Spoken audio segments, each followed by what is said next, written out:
នចិត្តខ្ញុំរត់ស្នេហ៍នៅអង្គធំសើងទុករំដំញោមញីអោរាអោខេត្តសៀមរាបជ្រាបចូលវិញ្ញាណស្នេហានៅក្បែរប្រាំងប្រាថ្ងៃដែលបានជួបមិត្តអូនលូបកានៅមុខប្រាសាទ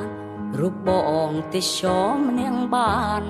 ប្រាស្រ័យតាក់តងចងក្តីស្នេហ៍